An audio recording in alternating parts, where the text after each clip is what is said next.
All right, my brilliant money ninjas. What is up? It is your favorite 25-year-old financial oracle back in the house, ready to spill some serious tea. And let me tell you, this tea, it is piping hot, and it smells a lot like trouble. Many of you ask me, dude, what is your secret to making bank? And I tell you the truth, I lay it all out there, every single time. But nobody ever believes me, because the truth, it is boring, it is patient, it is counterintuitive, and frankly, it doesn't sell flashy Lamborghinis or private jets. But today, we're talking about something that is anything but boring. We're talking about private credit and why it is starting to look like a really bad Tinder date that has gone completely sideways. For months, we've been hearing the whispers, right? Retail investors, the mom and pop folks, they're getting antsy. They're trying to pull their money out of these non-traded BDCs. But guess what? These funds, they were never designed for you to just click a button and get your cash back. It is like trying to get a cat to walk on a leash. It just doesn't work that way.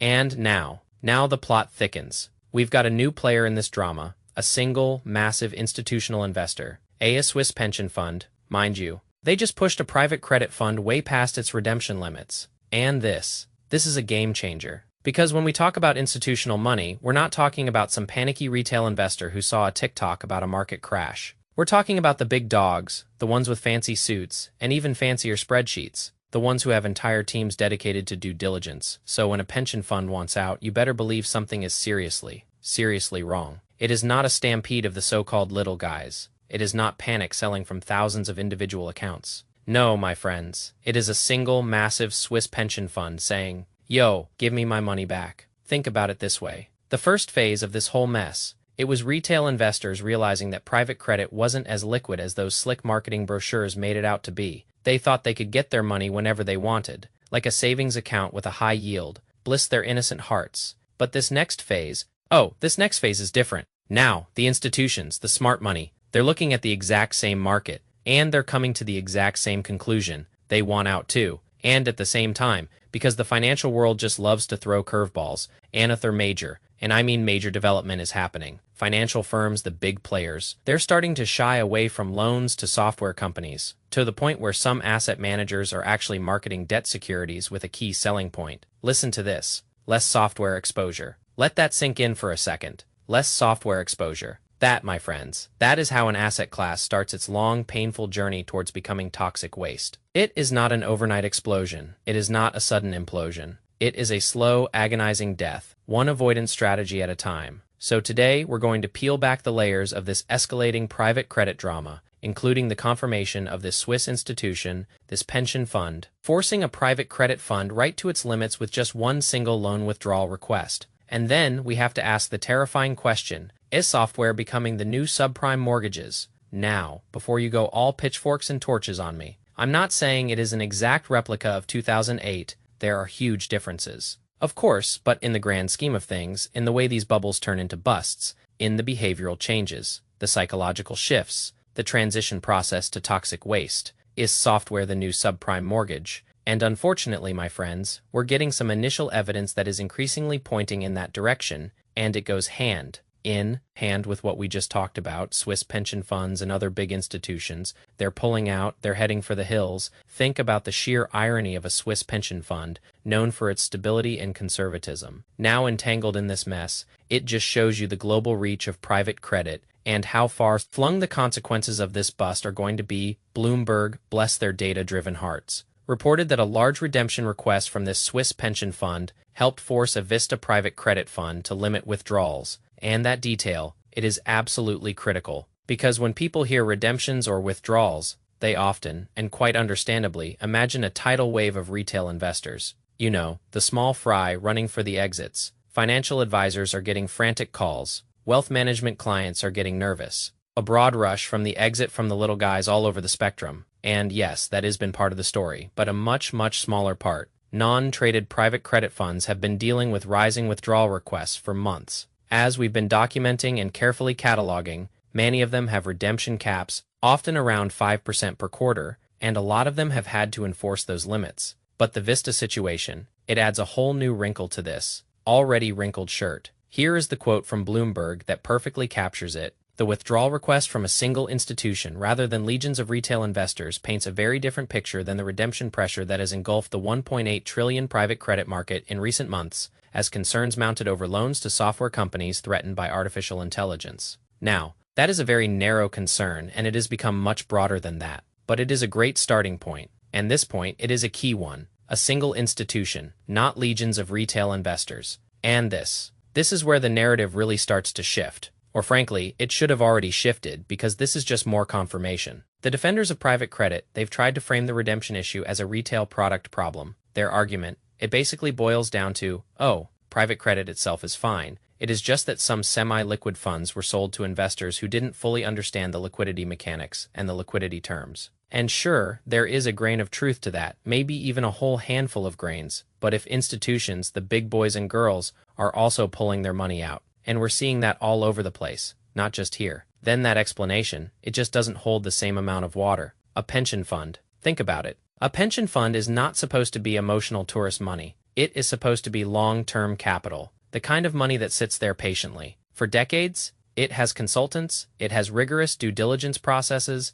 it understands lockups, gates, liquidity limits, and the bigger picture, the entire credit cycle. So when a pension fund, a giant slow-moving behemoth, wants out, the market, my friends, the entire market should pay attention. Everyone should pay attention, especially because we're starting to see many, many more examples, to the point where the vast majority of withdrawals are now coming from institutions. I almost never do ads. You know this about me. I say no to the vast majority of those that are brought to my attention, but I was absolutely thrilled to be able to work with today's video sponsor, Monetary Metals. And the reason, it is because they're solving a huge problem, one that I've been highlighting for a very long period of time, gold. It is a safe haven, right? But other than just sitting there in a vault, doing absolutely nothing, it doesn't really do anything. Monetary Metals. They fix that. They let you earn real yield, paid in physical gold, without giving up ownership. It is not a fund. It is not some paper claim. It is your gold, actually working for you. Every single month, more gold gets deposited into your account. It is simple, it is transparent, and it is fully insured if you believe in gold as a long-term store of value. As I do, this, my friends. This changes absolutely everything. Go to Monetary Metals. Comfinder. That is Monetary Metals. Comfinder for all the juicy details. We absolutely thank them for being the sponsor of today's video. And now, let's get back to this wild ride. In this case, an institution over there in Switzerland, once again demonstrating, if not flat out emphasizing this critical point, the private credit bust. It is global, therefore, the consequences. They are going to be far-ranging, reaching all over the rest of the world. But I know some of you, you're thinking, okay, so what? It is just one Swiss pension fund, what does that really matter? But that, my skeptical friends, that is actually the entire point. If one large investor is big enough to force a fund to limit withdrawals for everyone else, it tells us something very profound about the overall structure. These vehicles, they're often marketed with some form of periodic liquidity. Investors, they can redeem shares, subject to limits, sure, but the underlying assets, they are private loans, they don't trade every day, they don't have deep, transparent markets, and in stress conditions, they may only be saleable at a massive discount, if they can even be sold at all. So a fund? It can look incredibly liquid when money is flowing in. It is like a party. Everyone's having a good time. But when money starts flowing out, that is when the structure, it gets put to the ultimate test. If new money is constantly coming in, redemptions are easy, peasy, lemon squeezy. Investor A wants out, investor B comes in. The fund uses those new subscriptions to satisfy those withdrawals. It is a beautiful self-sustaining cycle. But when inflows slow down and redemptions start to rise, the fund, it has to find cash somewhere else. It can use its reserves. But those aren't bottomless. It can also slow new lending, which is not, but that is becoming increasingly difficult in this environment. Usually, it has to sell assets as well as limit those redemptions. And once those redemptions got limited, the psychological problem, my friends, that is when it truly began. We pointed this out way back in the fall last year with the UBS funds. Remember those? That is what got this whole snowball rolling down the hill. And here we are, because now investors know for certain that liquidity, it exists only on paper, and that has created a feedback loop, a vicious cycle. Once investors believe a fund might limit withdrawals, and we've seen way too many examples of that already. They might start submitting redemption requests, not because they desperately need the money, but just to get out, to get the hell out. Before the gate slams shut, it is not quite a classic bank run. No, but it is very, very similar. And in private credit, the danger is not necessarily one giant overnight collapse. The danger, it is a slow-motion liquidity squeeze, where, gates and queues, asset sales, they gradually expose the massive gap between reported values and market values, where price discovery starts discovering some very uncomfortable pricing, exactly what we're seeing all over the market, and with increasing frequency, stage 2 behavior getting even more stage 2. So now, let's connect this to software, because as I said, we have to start thinking about the software sector as maybe the private credit equivalent of subprime mortgage.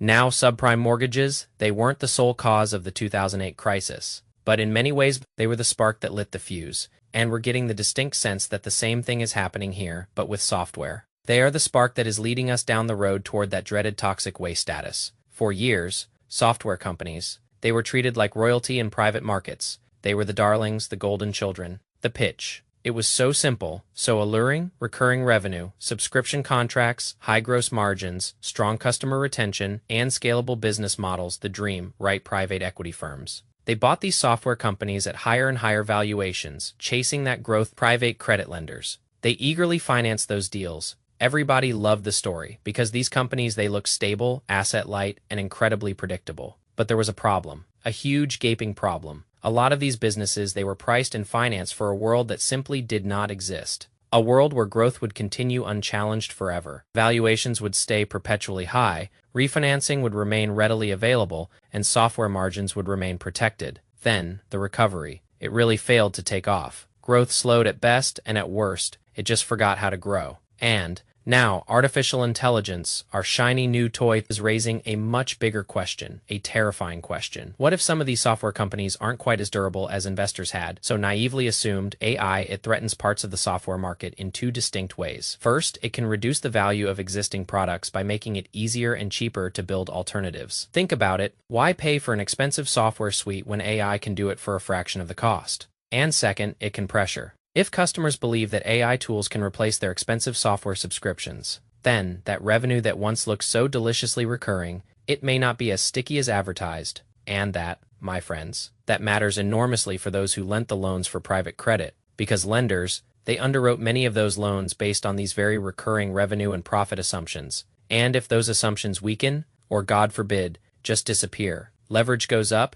interest coverage goes down, refinancing gets harder than trying to get a straight answer from a politician, and that loan that looks so safe at par, suddenly it looks like a whole lot less than par. And this is why software exposure is now becoming a stigma, a scarlet letter in the financial world. And according to Bloomberg, firms including Blackstone and Guggenheim, they've been involved in new credit products where a key perk to those products is, you guessed it, reduced software exposure. That, my friends, that is the market speaking, loud and clear. When a firm markets a security by saying it has less exposure to a certain sector, it means investors are asking about that sector. Not just asking, they're openly, visibly worried about it. They want to know they're not buying a portfolio with what everyone increasingly sees as toxicity. In 2006, subprime was a yield opportunity, a shining beacon of potential returns. By 2008, subprime was utter toxic waste, a financial Chernobyl. Now, that doesn't mean software loans are the exact same as subprime mortgages. As I said, they're not identical. The structures are different. The borrowers are different. The entire financial system is vastly different than it was back then. But the psychology,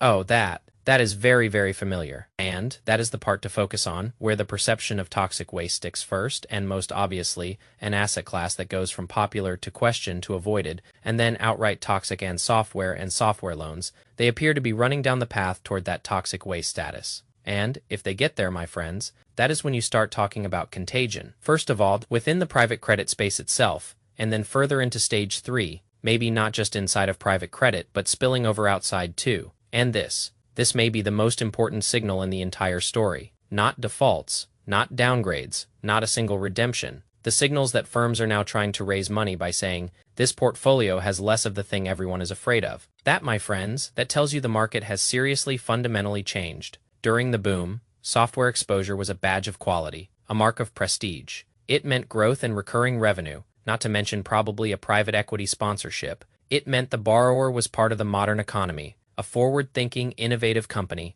Now, less software is being marketed as a key feature, a selling point. It really is a dramatic reversal, a complete one. 80 and reversals like this, they matter, because credit markets, they are built on confidence like a house of cards. If investors stop wanting this type of exposure, that delicate confidence crumbles. Then lenders stop making those loans. The supply dries up. And if lenders stop making those loans, borrowers can't refinance. They're stuck. If borrowers can't refinance, more loans become distressed. They start to rot. And if more loans become distressed, investors become even more worried, and they see that they have even more reason to be worried. That, my friends, that is the credit cycle. A relentless, unforgiving beast. The concern is not just that some software loans will lose money, because of course some of them are going to.